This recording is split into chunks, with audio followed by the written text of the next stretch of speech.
Hey YouTube, it's Kristen. You're watching Chatterbox Budgets. Thank you so much for joining me for a video today. I hope everyone is doing well.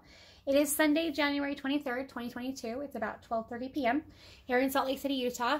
And we are going to do my weekly check-in for the second week of January, which will go from January 8th to January 14th. This is the monthly overview for my scheduled expenses. And then we'll go over to the actual spending calendar. So as you can see, on the 8th, there was no spending. On the 9th, we've got Amazon for $17.66. That's from pets. Sam's Club, $108.58 for pets. Amazon, $1.89 for shopping. On the 10th, we have HP Instant Ink for $5.35. That comes from the fee category. Walmart Grocery, $48.50 from food. Walmart Grocery, $7.98 from personal. Excuse me. Walmart Grocery, $31.06 from pets. On the 11th, we have Walmart Grocery, $15. That comes from the auto category. That's from my gas budget. I do pay the delivery tip from the day before for Walmart Grocery from my gas budget. And then Rocky Mountain Power for $52 from my bill category. Affirm, $47.14 from shopping. And then on the 12th, we have Amazon, $4.60 from health. Amazon, $18.22 also from health. Walmart.com, $20.91, that's from shopping. Amazon, $10.31 from shopping. On the 13th, we really only have one. This one actually goes with this day. We had a direct deposit for $1,511.30. That's my paycheck. Most of that will go towards my expenses for February. On the 14th, we have two contributions to my health savings account. They're both $57.69. One is from my employer and one is from me. We have Prime Video for $15 for my entertainment category. Cafe Rio, I put $0. I need to change that. It's actually like $23.46 or something. I was trying to give myself the credit from the gift card that I had added the week before, but I don't think it works out. Then Handel's Homemade Ice Cream, it was $10.78. Walmart, $10. Those three were also from the food category. Walgreens, $41.75 from health. And that's all. So, yeah. And then we'll go over to the weekly record. Where'd you go? I did change this sheet. So I've changed it so that I have, instead of having 2 weeks on one page, I have 1 week per page. And I'm not sure if I like it or not, but we're just going to try it because I've already printed it and we'll see how it goes.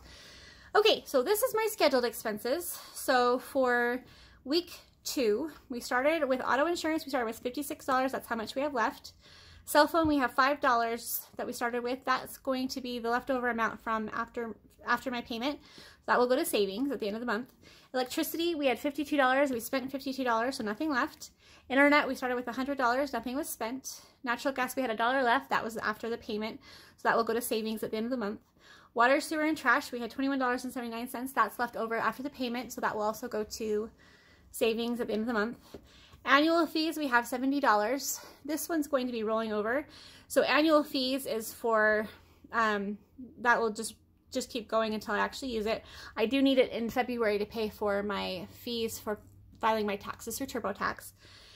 And then subscriptions, we started with $126.45. We spent $5.35, leaving us with $121.10. For gym and fitness, we started with $18. We haven't spent it yet. Home insurance, we started with $8. We haven't spent it yet. Rent, we started with 5 cents. We haven't, that's the leftover balance after my payment, so that will go to savings. Loan payment, this one's also going to be a rolling total. So $69.29 is how much we started the week with. That's what we have left. That is left over after my payment because I do budget more than my payment amount. I budget what I owed for my previous personal loan. And so it'll be rolling over because once a quarter or however often I'm going to make an extra payment. So my total start amount for week number 2 for scheduled expenses was $527.58. I spent $57.35, leaving me with $470.23 to go into week 3.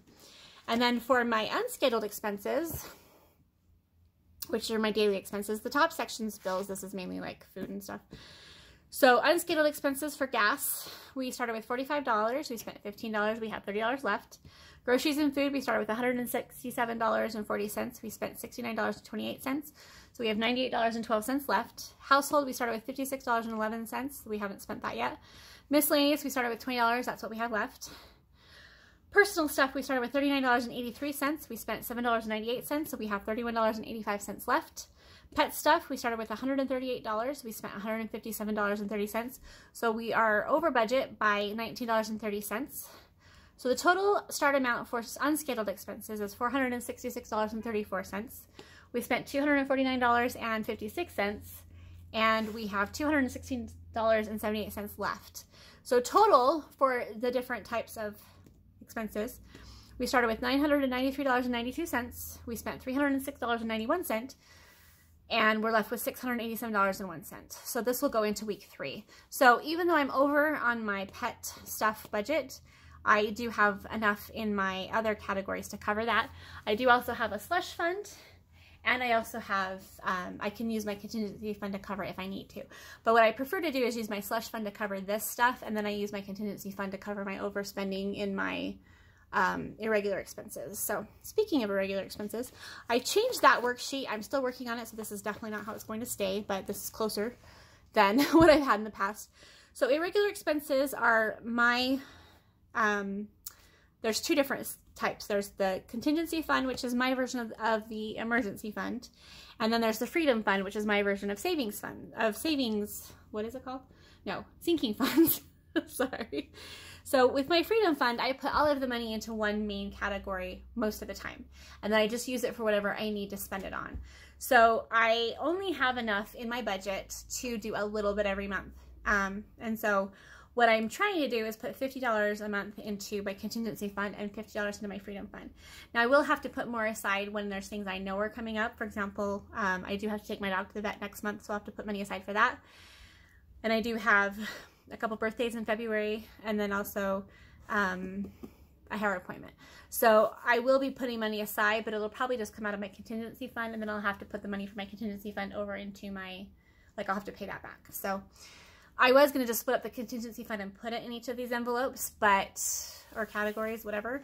But I think I like the way I'm doing it better because I'm less likely to actually spend it if I do it this way. So anyway, so I split it into planned spending and unplanned spending. So most of the time, like for example, I keep saying for example, the gifts fund is usually planned because I know when the birthdays are in my family. I know when Christmas is going to happen. I know when Mother's and Father's Day is going to happen. But I don't necessarily know when my car is going to need help. And then pet care, most of the time I'll know that one. For example, I do know my son, wow, my dog needs to go to the vet next month. You know, close enough. Yesterday, this is just a funny story. So my son just got a new car. It's a new used car, but it's a more reliable car than he's been driving. So he was able to come bring my grand dog to me yesterday. So I was talking to one of my friends and I said, Zeus is going to bring Freya to see me today. And they went, what? Because Zeus is the dog. My son's name is not Zeus. So they're like, what? Why is your dog bringing your grand dog to see you?